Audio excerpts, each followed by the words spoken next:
Good afternoon. Today we'll talk about assessment of diastolic function, and we'll start with echocardiography.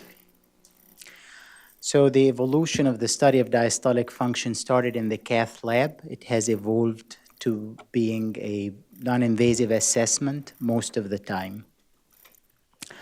What are the measurements that can be performed in the cath lab? The easiest measurements to perform are the pressure measurements.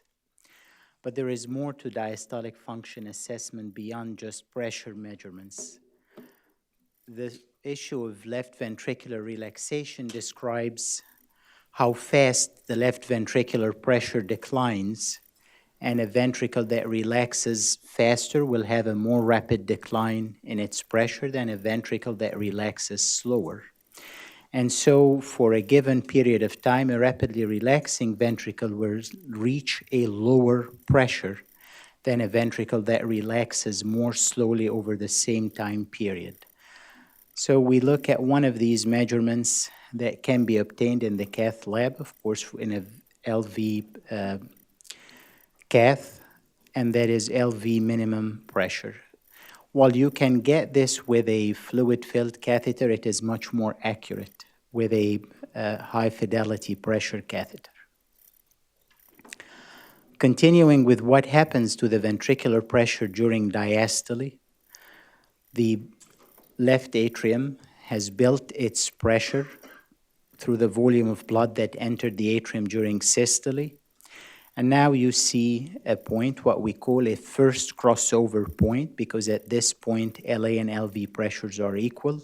And from that point onwards, even though LV pressure is declining, LA pressure is also declining because the atrium is emptying the blood it has. There is a positive pressure gradient shown here in blue between the atrium and the ventricle that allows flow to happen. Flow always follows the presence of a pressure gradient. It's not an instantaneous thing, so there is an inertia lag. So at first you record the transmitral pressure gradient, and then you record the mitral E velocity. So displays that show, say, the mitral E velocity here wouldn't be that faithful to what is happening in real time.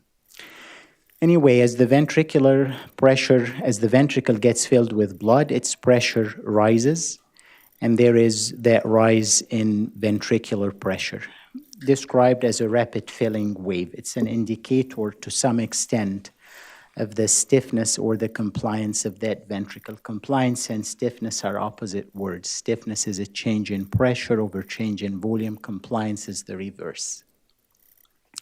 Older literature used the term compliance a lot. Now you see more of a stiffness concept. And there are many types of stiffness that can be measured, perhaps more for a cath discussion than an echocardiography discussion.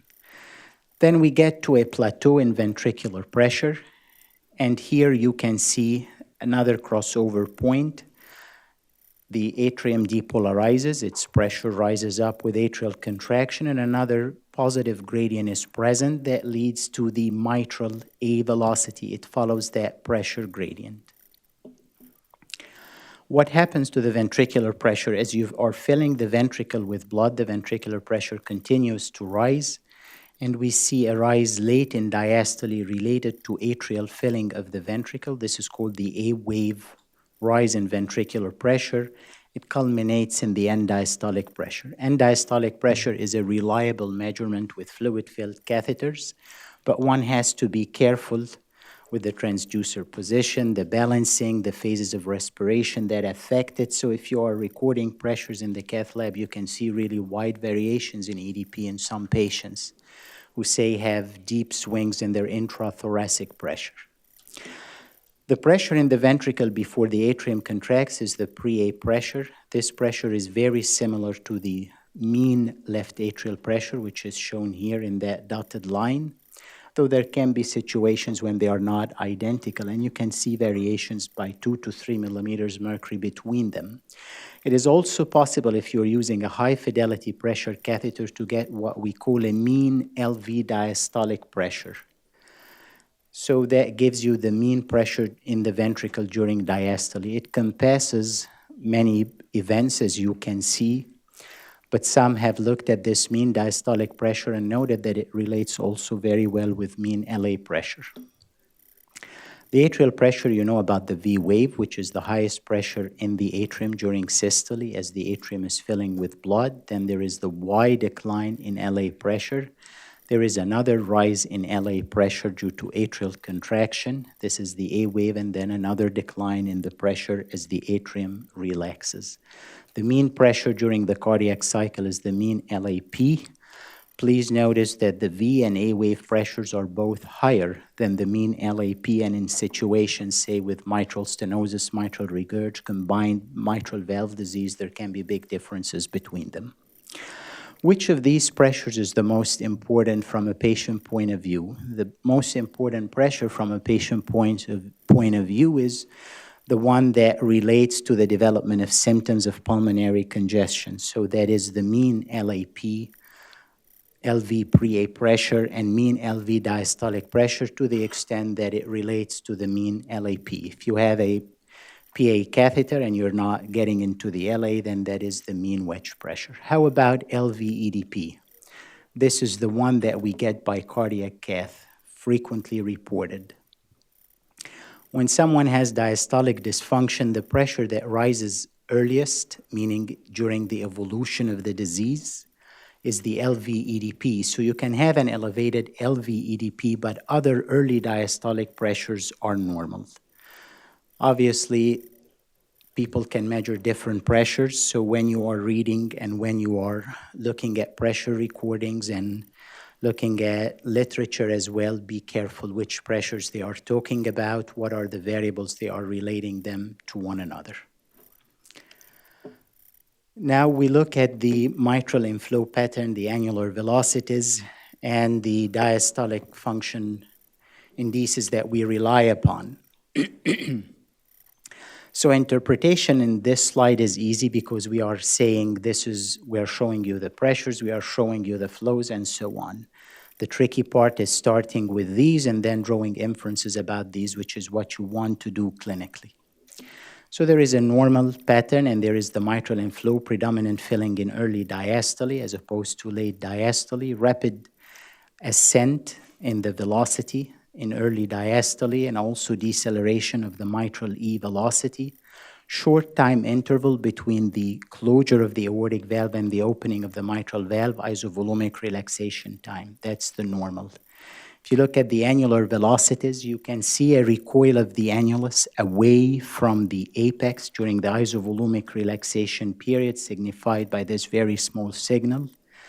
And then there is the early diastolic recoil E prime velocity, and another one later in diastole, the A prime.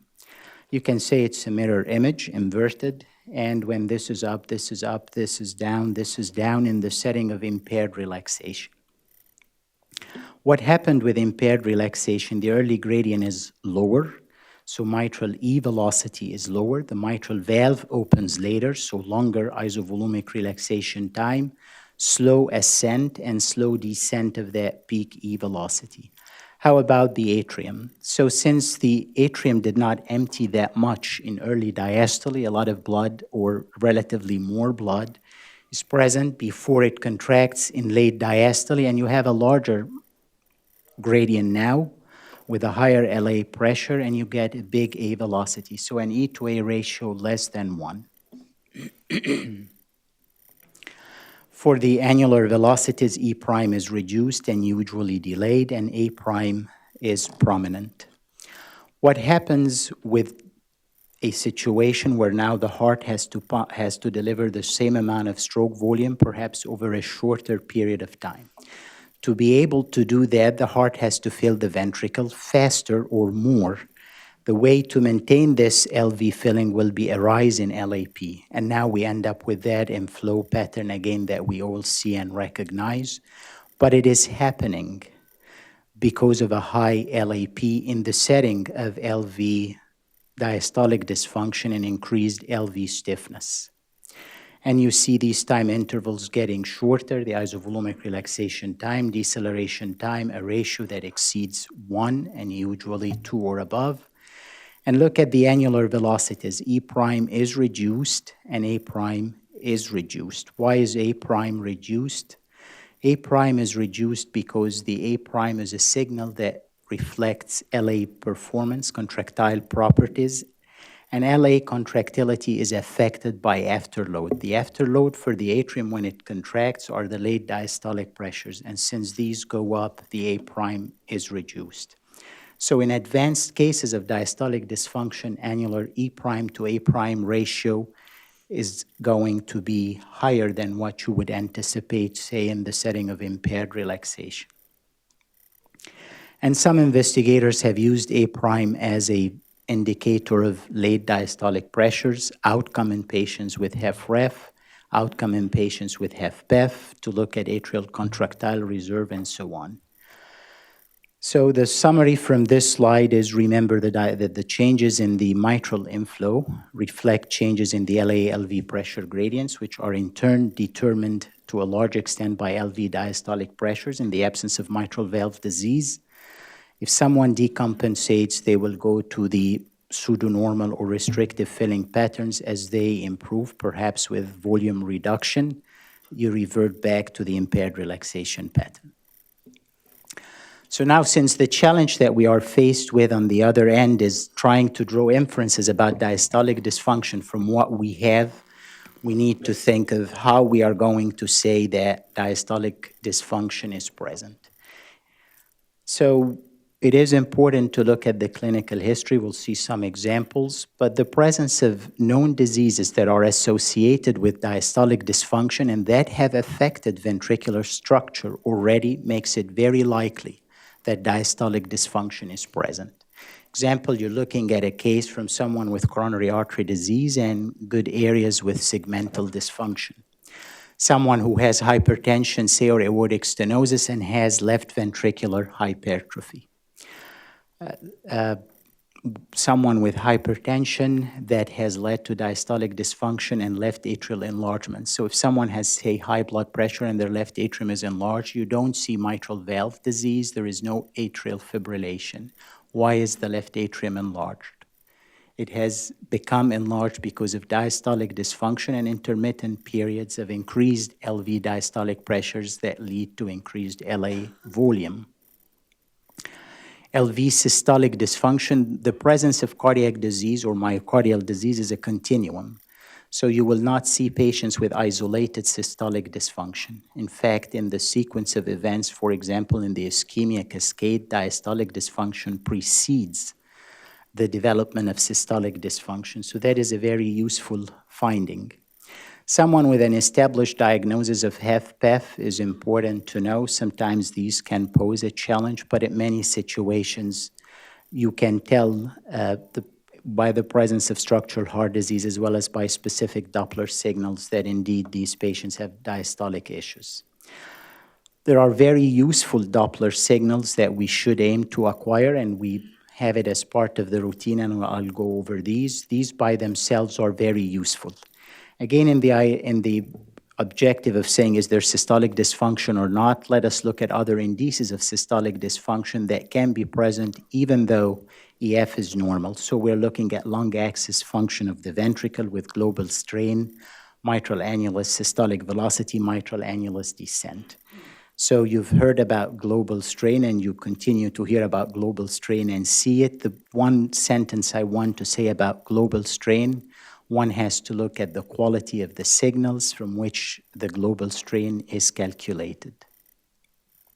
If you don't have a good quality signal, don't use it as one of your reliable tools to draw inferences about diastolic function. And for that other purpose, for any other reason, for example, in patients with chemo. Clinical history is important. If you look at this mitral inflow pattern and you do not have any clinical history, you will say this is restrictive filling. Turns out this patient has just had cardioversion, and as a result, there is atrial stunning, and the mitral A velocity is very small because there is no good atrial function. As the atrial function improves and recovers, notice 3 days later, a very different mitral inflow pattern. If you are presented with this without any clinical history, one would make the mistake of saying this is restrictive filling when it is not. So important to know that piece. How do I get that piece? From what sonographers enter, and if needed, from looking at the electronic health records which are available to us as we are reading as well. It is important that physicians take the time to look at that when it is needed.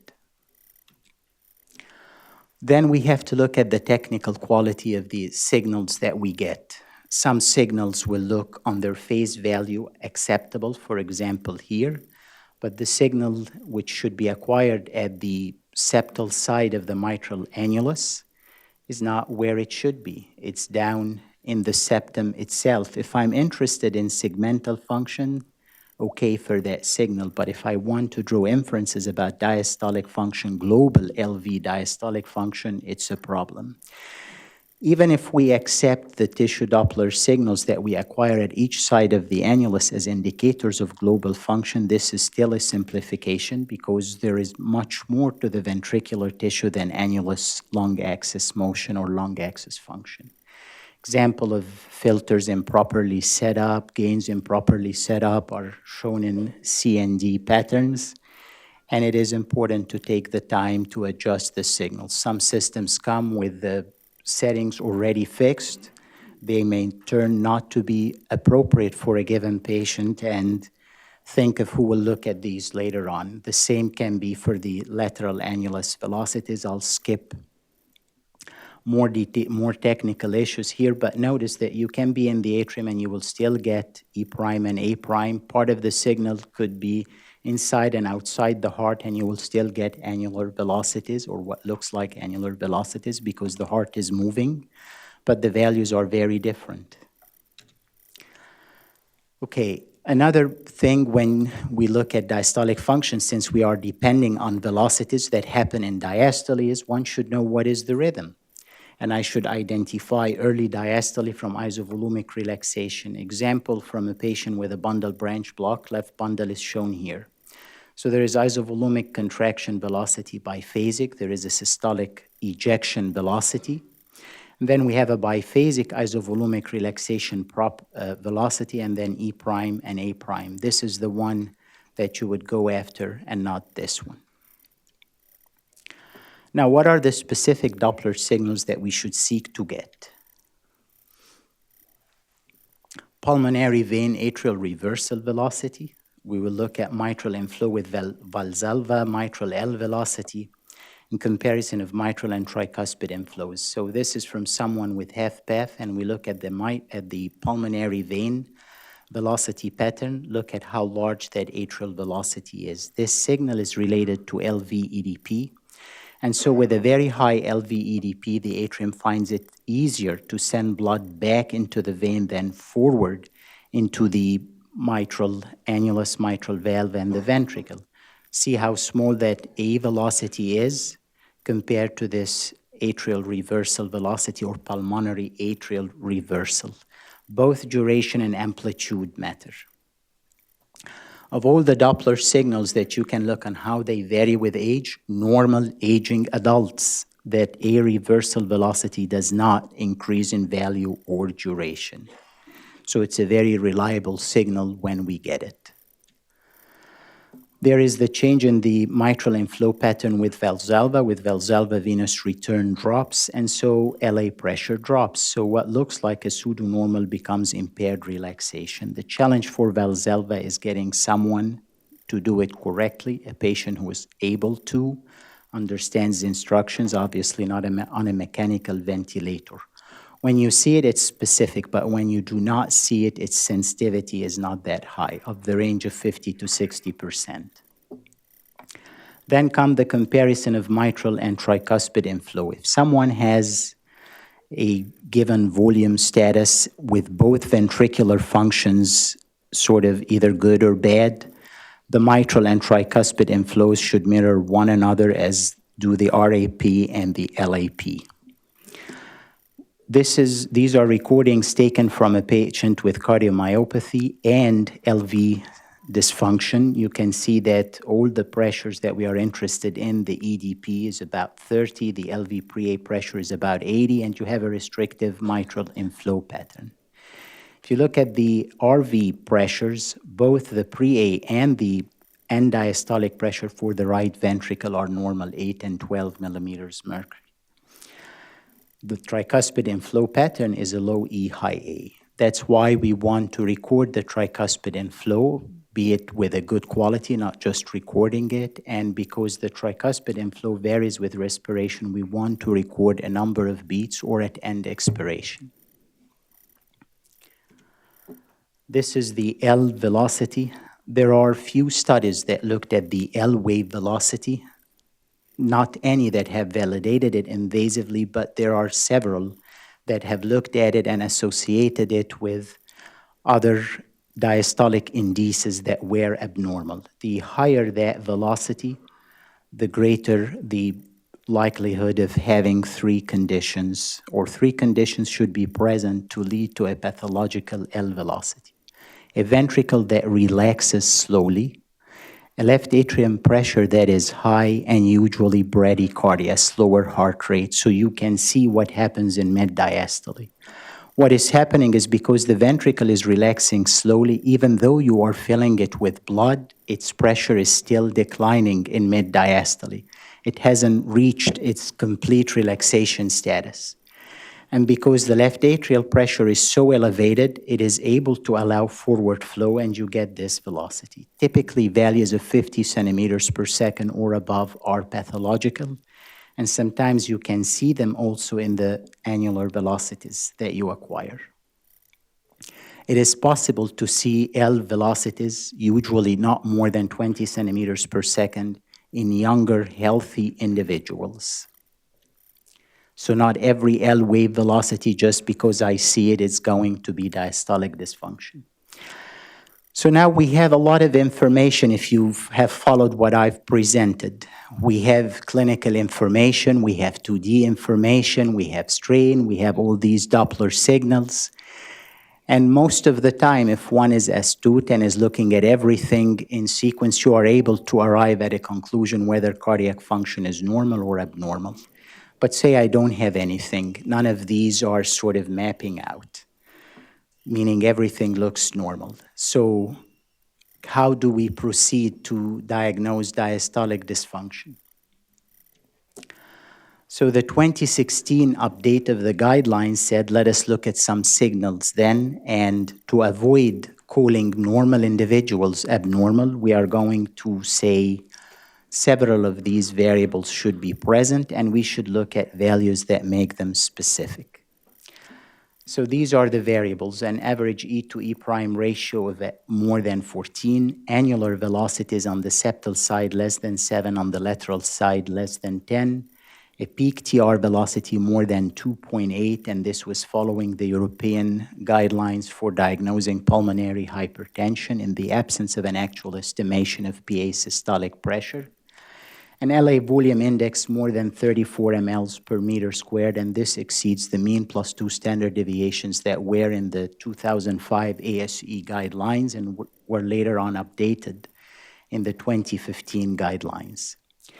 Having said that, if you look at normal databases, so normal databases from epidemiologic studies, for example, the Olmsted County, if you look at normal databases from multi-center, multinational normal individuals as the North study, you can see quite a few individuals, particularly for the annular velocities and for the LA volume index. We are talking 10 to 20% of normal subjects having values that would qualify them as having diastolic dysfunction. Therefore, if you want to avoid this situation of calling normal subjects abnormal, it is best that you do not rely on only one of these conditions. And also, when you look at each of these conditions, you have to sort of put it in the context of everything else you are seeing. Example, say I see someone who has enlarged chambers everywhere, has end-stage liver disease. The value of LA volume here, even though enlarged as an indicator of diastolic dysfunction, drops out. Say you are looking at someone who has group 1 pulmonary hypertension or group 3 pulmonary hypertension, and you have a TR of 4, when the LA volume is normal and the LV appears underfilled. the use of TR velocity here to draw inferences of diastolic dysfunction should not hold or should not take place. So these are not values that people should just look at, and I'm going to use the values by themselves. It's in the context of the rest of the study. And so if the majority of the signals that you have, and you can have 4 signals, you can have 3 signals, if all of them are concordant in one way or the other, you can call them normal or diastolic dysfunction. If you're having a discrepancy, then you can say indeterminate. It is expected that for someone who is going to, for any lab actually, to provide a comprehensive assessment of cardiac function, all of these signals should be acquired and should be attempted. Sometimes, particularly for the TR, it's difficult to see a complete jet, and that may be acceptable in some cases, but if you use intravenous saline, if you use the endocardial border enhancing agents, your yield for TR will certainly go up.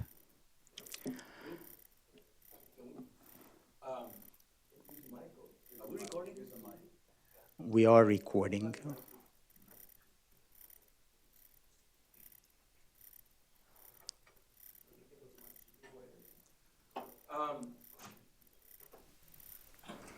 When you guys were together doing the guidance, was the definition of indeterminate primarily a consensus of the group, or actually have some research data supporting this?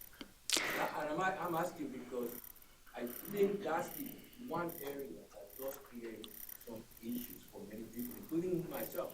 I mean, you have somebody that has a large level and P prime of 5, that patient has diastolic dysfunction. I'm sorry what it says there, but that guy has diastolic dysfunction. If somebody follows your scheme without questioning it, that patient will be called indeterminate. So I'm curious to, when you were all together discussing this, was this mostly a consensus issue, or did you guys have some real data you could pull out to give a reference for this undeterminate position? Okay. The other two extremes, those are slam dunks. You know. The example that you said, and I'll answer the background from the writing committee. The example that you said of someone with an E prime of 5 centimeters per second and enlarged left atrium will not have it just out of nowhere. This is someone who will either have a cardiomyopathy or hypertension.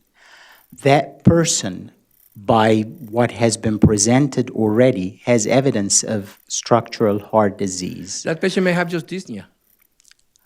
And it's not Okay, clear. so if it is dyspnea in the absence of hypertension, in the absence of any other reason, first I would say it would be unusual for someone just with no cardiac disease to develop a big left atrium. There is cardiac disease. I agree. But the point is, I agree with you, there is cardiac disease, but we may not have diagnosed it. So you don't have any of those clues you talked about. Guy comes in for dyspnea, age of 48 or 50, has an E prime of 6, 7, 5, which is all abnormal, big left atrium. That's a clue. That patient has a problem. But if they're calling indeterminate, many people would just say, oh, he's indeterminate, and move on. I'm very concerned about how, first of all, you know, I don't have a problem with it. To me, that patient has dysfunction. I don't care about the guidelines. He's going to move on. We're going to investigate why. But I'm concerned that people that will follow this as a gospel will call it indeterminate. And then that's the end of it. It stops. Yeah. And that patient doesn't get worked up. So, two issues. Let's first answer the first one and get it out of the way, and then what to do with the patient, which I think is the more important question. The consensus of the writing group was the indeterminate. There was a concern about false positive calls, and it was felt that based on the 2009 guidelines, which were much more liberal in allowing the call of diastolic dysfunction, many patients were labeled with grade 1 diastolic dysfunction when they were not. Since the guidelines have been published, there have been several publications Some have looked at just the frequency of the cause of indeterminate diastolic dysfunction against a gold standard, which is the appropriate thing to do. And some have looked at the outcome of these patients of indeterminate diastolic dysfunction and how the more liberal approach, if you would, of calling diastolic dysfunction compares with a more specific approach. In general, a 10 to 15% call of indeterminate diastolic dysfunction is what has emerged in most of the published series on these cases, recognizing that someone has to do a good effort in terms of collecting good clinical information, careful pressure data, correct measurements, and so on. If someone is using incomplete data, retrospective studies, etc., then the yield of indeterminate will go up. Now, what is the impact of these on the most important question of outcomes? Comparing 2009 guidelines to 2016 guidelines, 2016 guidelines were the only independent predictor of outcome in several populations, including HFpEF populations and including patients with acute MI, acute coronary syndromes. So we go back to that patient. What to do with this case? So if I look at clinical history, there is nothing there, and etc. I'm the clinician. I believe that getting a report that says indeterminate diastolic dysfunction and the reason for the test is dyspnea is a reason to pursue further evaluation, and it could be right heart cath with or without exercise. And I'll show you at the end sort of a slide that puts different scenarios together. I don't disagree with that, and I think perhaps what we need to do, and this is something to take offline, we might need to consider specific sentences that we add to these things, because the average doc who gets the report, he won't know what to do. So maybe what we should do is think of a few scenarios and then maybe throw in a couple of extra sentences that maybe already in the pick list, suggest or recommend, because otherwise, I think most doctors are going to get that. And I think people, as they read studies, I frequently will come across unable to assess diastolic function, because the 2016 were allowing this indeterminate category. Many people like to sort of use this thing. This way I have addressed one of the requirements that should be in the report. The actual intent of indeterminate was to allow this in real situations when it is truly indeterminate, as opposed to, for example, someone with mitral regurg and high LA and large LA volume, high PA systolic diastolic pressures, and then the report says cannot tell you anything about LAP. Not true. I mean, it's interesting also. I like the discussion because it points out the difficulties of coming up with guidelines and recommendations, and people take it as a gospel, and they shouldn't, actually. I mean, yes, you would follow it most of the time, but there are a few issues that you have to kind of think beyond. It is a guideline. It is not a law and a dogma. And if I look at, and yeah, I want your input, if I look at the 1, 2, 3, 4, they're heavily weighted towards higher pressure. And you can have diastolic dysfunction without high pressure. So 3 of the 4, 1, 3, and 4, right? If I don't have high filling pressure, this is going to be normal, right? PA pressure could be non-specific, but if it is normal, the TR jet is normal, the LA volume is not that big, right? And even if the LA is big, LAP can still be normal. You got it. You see what I So mean? the idea is the you could LA see is the a issues. barometer that tells you what the LA was over a period of time, and the assumption is that the LA has Right. become big because of this diastolic dysfunction leading to increased LAP Yeah. over periods of time.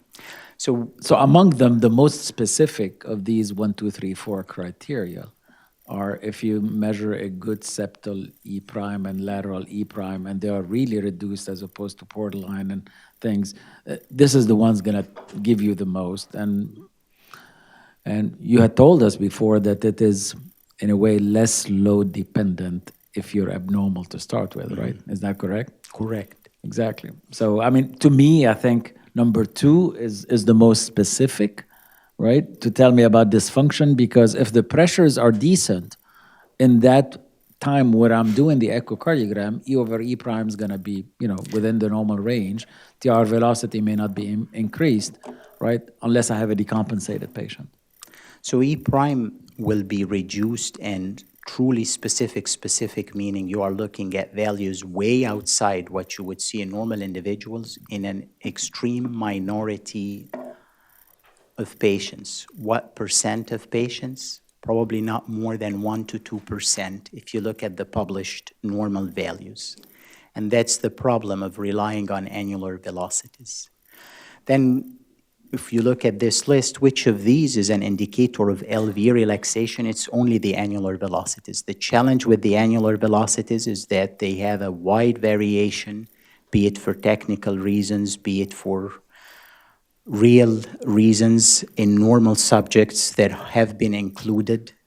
Could be with age, but in normal subjects, if you take a normal individual and they are dehydrated, E prime will decrease. So it is possible that some of the normal individuals that were included in these studies had lower velocities because they were sort of dehydrated. But nevertheless, you have to sort of account for what is there and have some statistical support to the numbers that you come up with. So that's an example for someone who's normal. Everything you look at is normal, clinically referred with a diagnosis of a murmur, blood pressure, heart rate, everything else is fine. Okay, let us not dwell on it. Someone who now has a lot of symptoms for suggestive pulmonary congestion, systemic congestion, reasons to get diastolic dysfunction with diabetes, hypertension, chronic kidney disease, hypertensive at the time of the echocardiogram, big atria, and a normal LV ejection fraction and volumes. Typically, HFpEF patients do not have dilated left ventricles. And then you look and you see that there is little regurgitation. Of course, to assess regurg, you need many more views than this one, but we have to think of regurgitation when we have big atria and so on.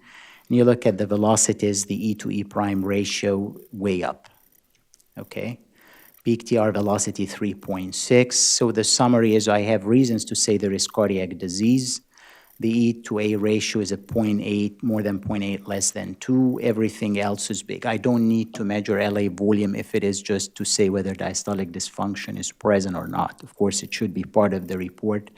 But the point I'm trying to make, looking at the things that you have looked at wouldn't take you much time to answer the piece on diastolic function. So this is where we are, the 0.8 to 2, and then you look at the 3 variables that were recommended in the guidelines, and all of them put this patient as abnormal. And based on the E to A ratio, he's grade 2 diastolic dysfunction. Someone with a history of previous MI, again symptomatic, has history of hypertension, diabetes, but not hypertensive. You can see that there is segmental dysfunction and LV systolic function is not normal. We do the apical views, a big left atrium, and you can see problems inferior wall, inferior septum. And there is the mitral inflow and pulmonary veins, restrictive filling, high diastolic velocity, a reversal on the larger side, and steep decel time for both E and diastolic velocity of the pulmonary veins. A big left atrium, again, you don't need to measure. You go to the guidelines, it's 2 or above, and is grade 3, and this is the wedge pressure recording, the mean of 22. Examples from other studies that were done. This is a multi-center study, 450 patients, published coming now to 2 years ago. Restrictive filling pattern in a big left ventricle, apex akinetic, big left atrium, minute annular velocities, high TR velocity. Again, that by itself tells you the story in a depressed EF, and you see these nice wedge pressure recordings. Sometimes people have a catheter in the pulmonary artery that gets pushed against the wall but is not truly wedged, and the pressure is damped. You have to be careful and verify the wedge position if you are in the cath lab doing a right heart cath. You can rely on fluoroscopy. The best is if to draw blood and see whether the O2 saturation is in excess of 96% or not. And you have the nice V and Y descents and A and X descents. The quality of the pressure itself is nice and clear, and the mean LA pressure or mean wedge pressure here is way up, more than 25. Someone with HFpEF here with shortness of breath, if you look at it, a big left atrium, TR velocity that is incomplete, and E to A ratio that is an impaired relaxation pattern, but the actual peak E velocity is around 75 or so. And so based on the mitral inflow and based on the E to E prime ratio and the enlarged left atrium, you would predict this patient to have a high left atrial pressure. And notice the pressure recording.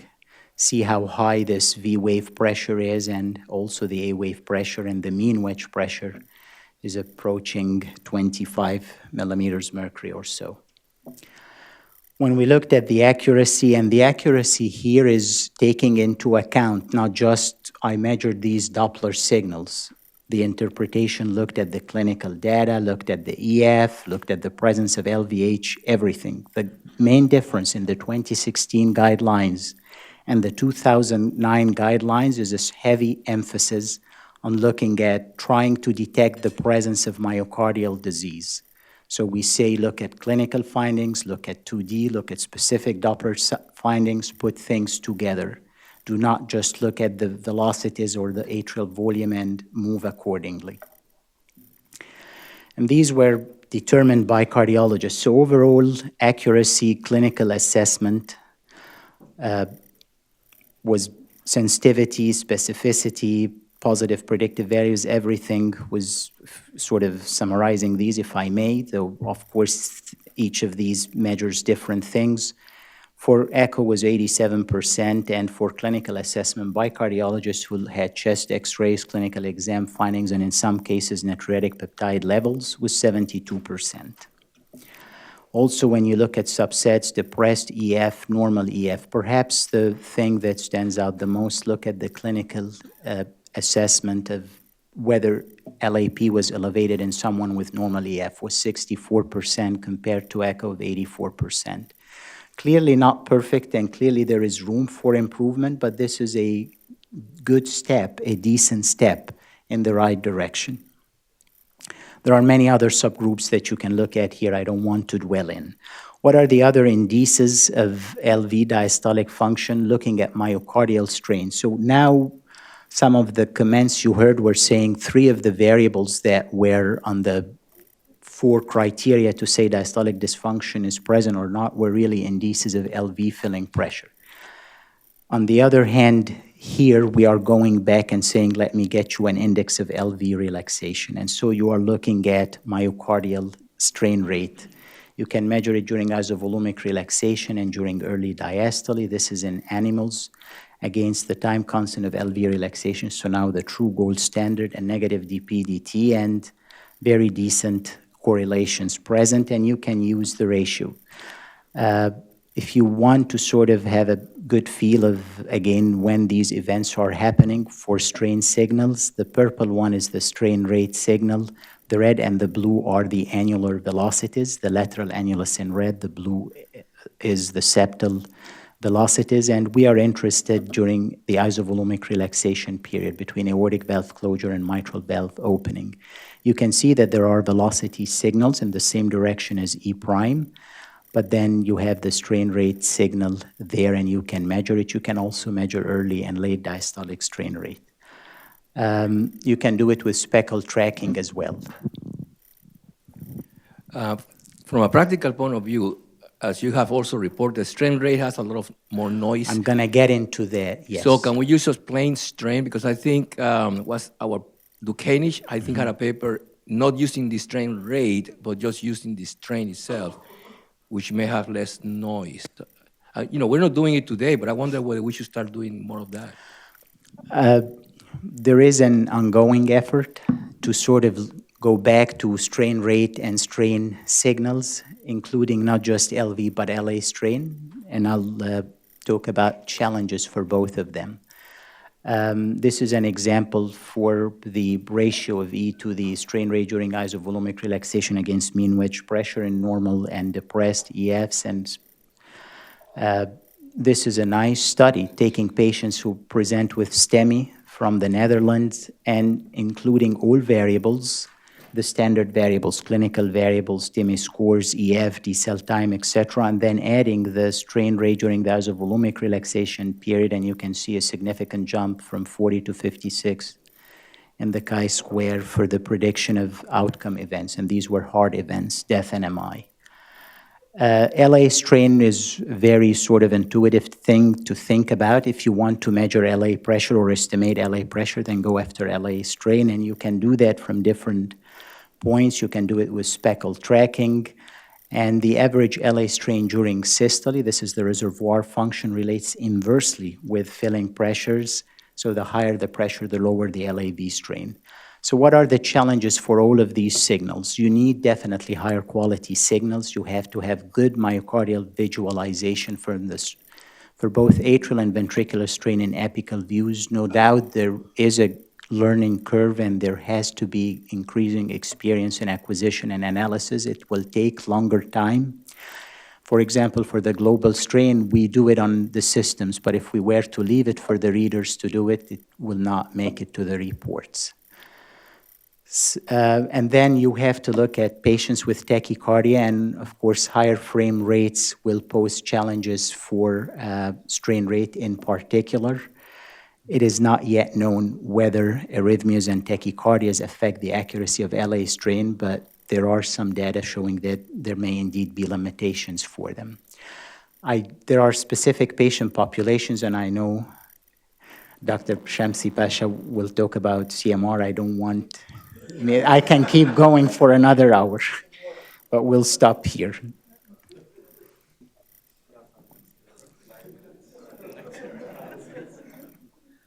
Okay, I got you. Well, good afternoon, everyone.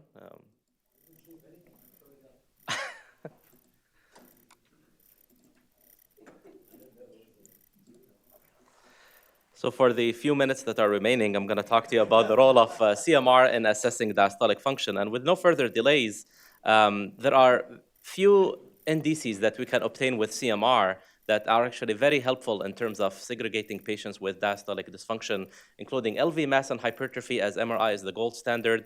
There are, with phase contrast imaging, ways to assess transmitral velocities and also getting tissue Doppler annular velocities, LA volumes, and also you can do deformation imaging. So you can get LV strain and LA strain with CMR, and then there is also more tissue characterization with ECV and T1 mapping. So this is kind of in a nutshell, what can MRI provide for all those indices that we have. All the way we're going to talk about from mass, hypertrophy to velocities to actually tissue characterization as time allows. So as we all know, in echo, we do rely on our linear measurements to obtain an LV mass, and this is at the assumption that the LV is proloid, ellipsoid. However, CMR does not have that geometric assumption, and it's very highly reproducible. The way we do that on CMR is we get contiguous short axis cine images covering the entire LV with a fixed interslice distance, and then the myocardial volume is basically the area between the endocardial and the epicardial border. So this is just in a quick video how those series of short axis are acquired through the heart, and then we have a tracing for the epicardium and a tracing for the endocardium. That volume is calculated, and then in order to obtain an LV mass, you just multiply that by the specific gravity of the myocardium, which is 1.05. We're not going to go much into literature for the sake of time, but inflow velocities, which is basically has been used in CMR for decades, you can actually directly measure blood flow, velocities, and volume. And as you know, the equations, flow is basically velocity multiplied by area, which you can obtain, and then volume is basically flow multiplied by time, which basically what CMR we do day in and day out. I guess the concept of phase contrast imaging has already been covered in previous lectures, but technically what you're doing, you're subjecting those protons to a gradient, and then those protons or spins that are moving, they will acquire a difference in their phase based on their velocities. And that's basically what you get. You get two series of images. You have a magnitude image to look at the anatomy surrounding the areas of interest, and then you get the phase contrast image. The white flow is basically flow that's going in one direction, which here basically is the ascending aorta, so it's the flow that's going upward, and then the descending aorta is going to be black, and that's basically going to be flow that's going away from that slice that's been prescribed. If you do apply that concept on the mitral valve, you can actually obtain and prescribe a double orthogonal plane. So you prescribe a perpendicular plane across the mitral valve leaflet tips on a 4-chamber and a 2-chamber view, and basically you'll get an en-face short axis mitral valve by which you can estimate transmitral flow velocities in diastole. So you have the early diastolic flow, and then you have the late diastolic flow manifested here by E and A wave. There are a lot of studies out there. We have to admit that most of them are small samples. This is 18 patients with hypertensive heart disease referred for heart catheterization. There was a strong relation between CMR and Doppler derived by echo, the E to E prime ratio, with basically a correlation coefficient of 0.89, and that basically strongly correlated with invasively measured wedge pressure. So these signals can be obtained and they're feasible. The reproducibility of it based on those small sample studies really need more large-scale studies, and this is really the limitations of the phase contrast imaging with MRI. The annulus moves quite a bit, so it's a very dynamic motion. If the imaging planes are not perpendicular, you can underestimate flow. You also have some signal loss in turbulent jets, so like an MR, and then lower temporal resolution when compared to echo. LV strain, as Dr. Nagueh mentioned, it's a powerful diagnostic and prognostic marker for LV function. Historically, and this sequence has been developed way back in the late 80s, early 90s, there is basically those tags that are applied in a specific radiofrequency pulse that basically tracks those voxels or different points in myocardium from end diastole all the way to end systole. And this is actually, it's called myocardial tagging, and this is how speckle tracking echo was validated against. This is how it looks like on real-time cine. So this is a patient who has left ventricular hypertrophy. You have this tagged grid that's applied at the beginning of diastole, and it's actually tracking those different points or voxels of the myocardium from end diastole to end systole, and you can obtain curves based on that tracking motion. The other thing nowadays that's been available in different CMR post-processing softwares is basically feature tracking. So it's the same concept as speckle tracking, by which you're tracking those voxels motion over time, and you're basically following their changes in displacement. This is a normal healthy patient who actually has, you can see on short axis and on long axis, those feature tracking CMR derived. And with those, you can actually obtain a polar map in order to look at different strain values at different myocardial segments. Again, you have unrestricted field of view. You basically have all those. Not only you can get longitudinal strain, but you can also obtain circumferential strain data, all from these post-processing. And this actually can be obtained on any raw data. You just have to have the software to do those post-processing on. So there's no different sequences needed acquisition-wise. And you can also get a 3D heat map of the strain in order basically to get a kind of more global truly strain measurement. This is one of the papers that Dr. Shah was part on, looking at the role of feature tracking in patients with ischemic and non-ischemic cardiomyopathy in 4 centers. And basically each 1% worsening of GLS obtained by CMR was significantly associated with higher risk of death after adjusting for all the other covariables.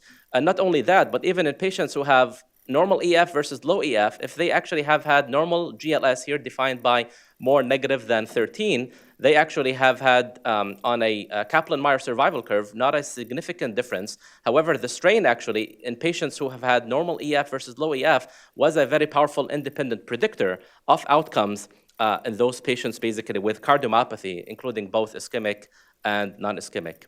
Myocardial fibrosis by CMR, which as we know, basically it's the only imaging modality that gives you direct imaging assessment of scar. So you can either look at replacement fibrosis by late gadolinium enhancement or interstitial fibrosis basically by extracellular volume. And then the expansion of the extracellular matrix has been believed to be a major contributor to impaired cardiac relaxation and stiffness, which is really kind of the hallmark of heart failure with preserved ejection fraction.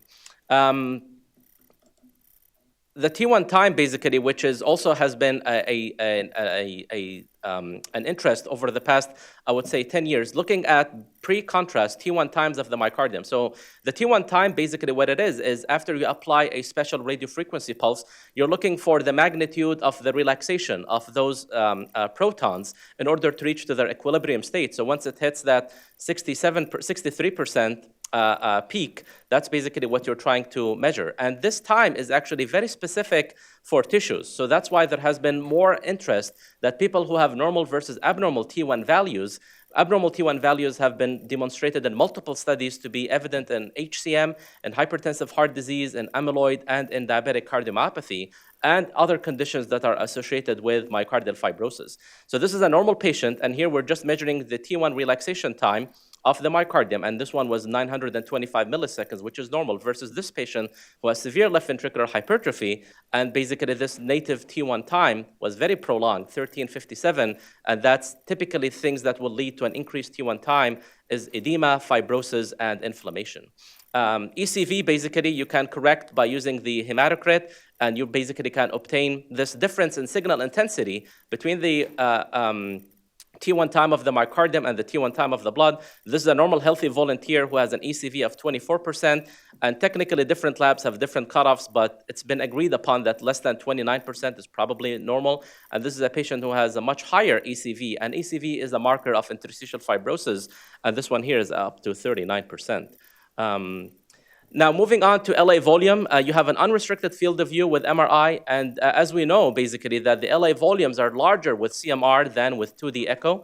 Again, no geometric assumptions assumed here. And the normal reference values for men is 26 to 53 ml per meter square, versus for women, it's 27 to 52 ml per meter square. The way we do that on our day in and day out CMR reports is that we apply the biplane area length method. So basically on a 4-chamber view, we're tracing the whole left atrium, and you have a length. And then basically on a 2D image, the CMR guidelines recommends including the left atrial appendage, and basically you have a length, and then multiplying that with the specific formula, the same one that's been validated for echo, gives you an LA volume. So this is a patient who has a severe left atrial enlargement with a volume of 198 derived by the biplane area length method. This is just hot off the press. Dr. Shah and our colleagues here in the CMR lab, they basically were able to publish this association of LA volume derived by CMR with all-cause mortality in patients who are referred for a clinical CMR indication. So what they basically proposed that anything less than 52, and this is based on a normal cohort of 83 normal healthy volunteers with no cardiovascular disease, that was considered to be normal, and they have a very low all-cause mortality versus patients who have mild LA enlargement defined as an LA volume between 52 to 63 versus moderate 63 to 73 versus severe, which is more than 73. So this was an independent predictor for all-cause mortality in a large group of patients, almost close to 10,000. LA strain can also can be provided with CMR with the same concept as an echo with feature tracking, and then you can also obtain all those time activity curves. So you can basically look at the reservoir function of the left atrium, the conduit, and then basically the pumping. And with that, you can have a time curve and a volume curve, and you can basically obtain those strain values. And at the same time, you can also obtain strain rate through different phases of the cardiac cycle. And with each phase of filling, you can also get a left atrial ejection fraction. So whether it was the total or the passive or the contractile, and just for the sake of time, we're not gonna go into most of these. And LA volume and function on the MESA cohort, and this is a CMR-based study that's, or actually a subgroup of the MESA have had MRI at baseline and at follow-up, and these basically, all those markers, including larger LA maximal volume, minimal volume, and pre-atrial contraction volume, were actually very strongly predictive of subjects who will subsequently develop heart failure. And this is basically a recent paper, not only looking at patients who do not have any clinically recognized cardiovascular disease, but we're looking here in diabetic patients. So also in diabetic patients, if we look at the minimum versus the passive LA emptying fraction, the active LA emptying fraction, all those left atrial functional parameters, including the volume, they were also very strongly predictive of major adverse cardiovascular events, as shown in this paper. The one that stood the most and had the highest statistical significance was the LA minimum volume and the left atrial function, which is measured by the emptying fraction. CMR, just in the last few slides, also has a role in a workup of patients with heart failure with preserved ejection fraction. So patients can have diastolic dysfunction, they can have LVH. With CMR, you really have an unrestricted field of view. You can see this marked asymmetrical septal hypertrophy in this HOCM patient, and then a late gadolinium enhancement. He has a very large scar burden in that septum. This is a patient who has a markedly thickened pericardium with basically intense pericardial hyperenhancement in the setting of constrictive pericarditis. Not only that, but also we have a lot of patients who are labeled with diastolic dysfunction. They have an increased LV mass, and this patient basically who has the small effusion and big atrium ends up with the technique of late gadolinium enhancement to see this marked circumferential subendocardial enhancement in favor of basically infiltrative cardiomyopathy and cardiac amyloid. So I really kind of wanted to point out that CMR does have a role. As of now, it's not the sole imaging modality that's basically patients are referred for that purpose reason, which is diastolic function assessment, but it can provide us a lot of other surrogates information about the heart, about the LV, about the LA, and I think more studies are definitely needed down the line for validation purposes. And all the respect from the CMR lab, and thank you all for your attention.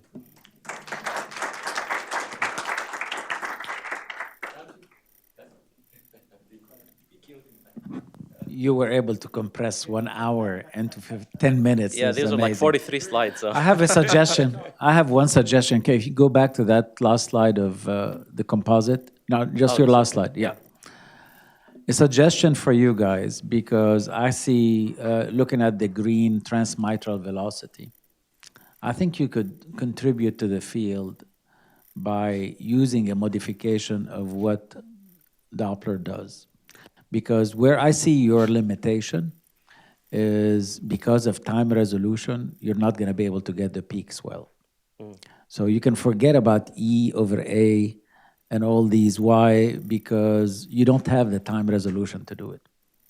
What you could have, though, is if you go back to whatever that thing was, even if you're missing the peak, the area under the curve may still be valid.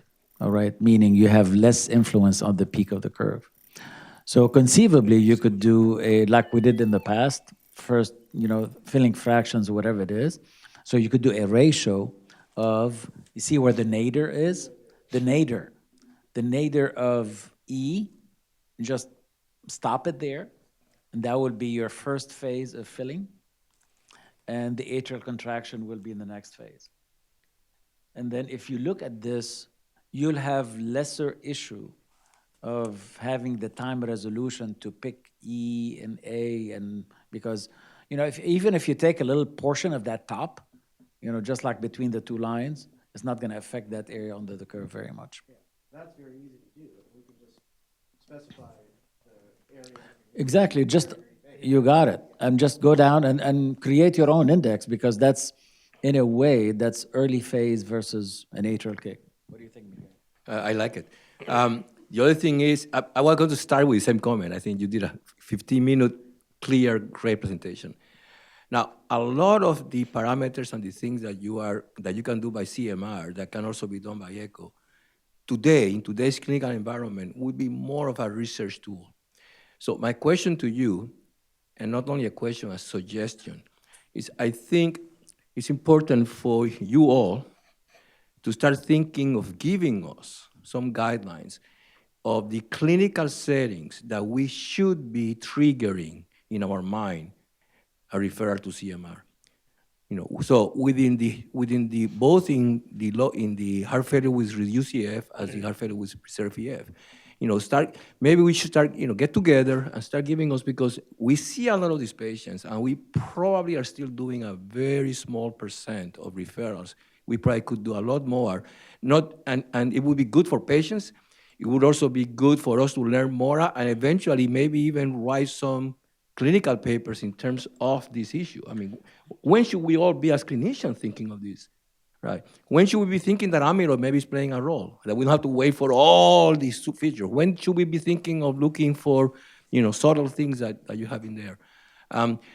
For example, I could think of discrepancies when we have an echo that suggests heart failure, but the left atrium is not enlarged. Maybe the LA is not enlarged because we're foreshortening it. I mean, we should start thinking more in terms of helping the clinical community, and we have a perfect setting for that. We have a great setting for doing that, and that could become a paper eventually. Because a lot of this stuff, the other stuff is stuff that you're going to be doing right now more on a research basis than on an everyday clinical use. Actually, to reiterate what you said, there was a paper published a year ago in JCMR looking at 146 cohort of HFpEF who actually underwent stress CMR. So almost all of them have had a stress MRI.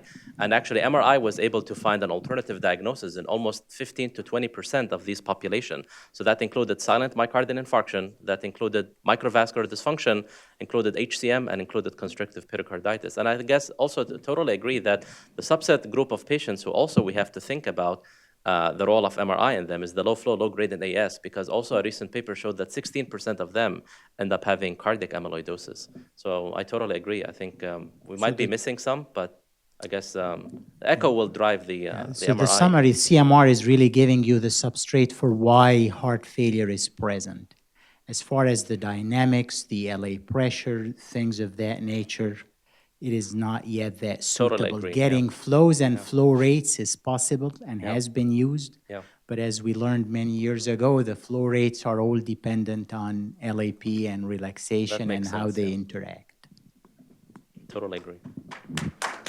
Thank you.